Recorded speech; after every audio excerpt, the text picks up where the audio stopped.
of the most nerve-wracking I can only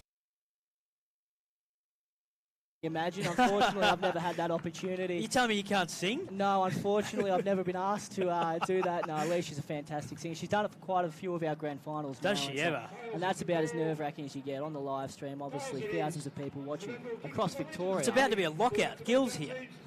Yes, Gil has arrived, ladies and gentlemen. Gil's here, but she does a magnificent job, and she's an absolute superstar of the Amos competition. Before we knuckle down into the first bounce, boys, I'll go to you first, Joshy. Just the leadership group from an AFL Vic Country point of view for people who are out there may not know who they are. Yeah, so Adam Baird is the captain for this year. He's 9 interleague appearances back at Golden Square. If you don't mind. He's had a handful of appearances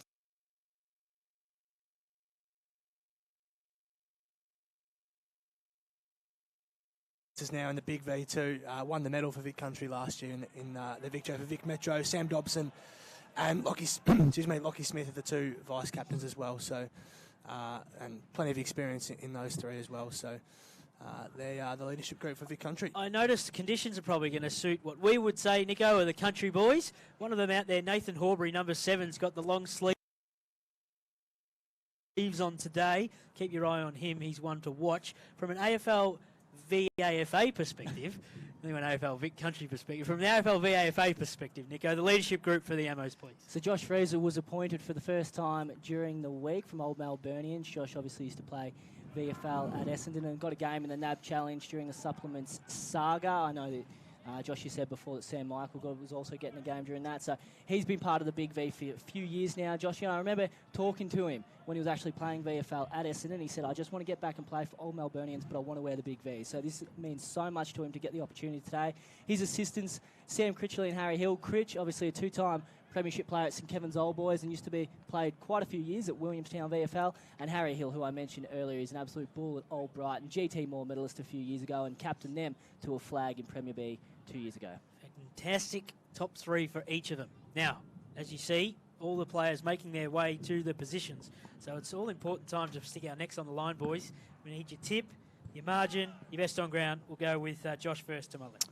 Yeah, I'm going the Vic Country. I think I said 3 points, did I not? 3 points? 3 points. 3 It points, was, and I went Adam Baird to win the medal. Righto. Nico? The VAFA to get up today by 2 goals in a tight one. I think Nick Wood from St Kevin's will be best on ground. I was going to go for a draw, but you've told me that you cannot have a draw today, which means that we will have a winner. I'm tipping the Amos by 3 points, and one of my favourites from St Kevin's, Billy Kanakis, to kick a few goals and be best player on the ground. But to get us underway in the big game, here's Josh Conway. We're underway at IKON Park. Geez, neither ruckman. They've got Warman in the back there. Wiley couldn't get his handball clear. It'll be the VAFA with the first meaningful possession, and Wood kicks to half forward. Now Mattingley for Vic Country. Handball's a long way back. Sincotta. They're on the paint of 50. Ryan went very short, as the mark paid it is.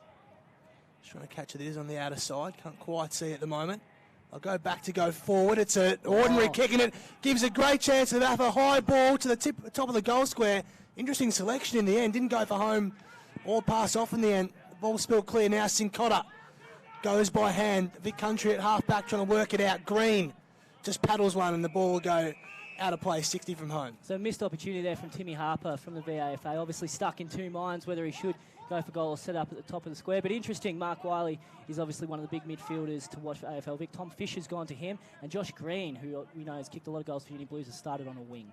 So the rucks go at it. That's for Rato and Sam Michael. In there at the bottom is Thompson. Josh Green's also there. Thompson burrows his way back in again. 2-3 set upon him. The umpire will have the footy.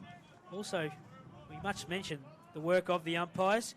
Will Ross from AFL Barwon, Andrew Bowden from AFL North East Border, and Matty Oakley from the Amos gets this one back underway, but we're going to have a secondary stoppage in the same position. Any sort of positional changes, Nico, from an Amos perspective that you're a bit surprised at the moment? Well, Sam Critchley has started forward, which is obviously a bit of a surprise. Elliot Grice has gone down back and probably taking that other key position role. But as I said, Green starting on a wing and Kanakis up forward. I imagine them switching throughout the day. Pavlu sends it inside 50. Going across the front of the pack is the Country Boys. That's Nathan Cooper, one to watch today. Again, the pack forms numbers with it. It's not going anywhere.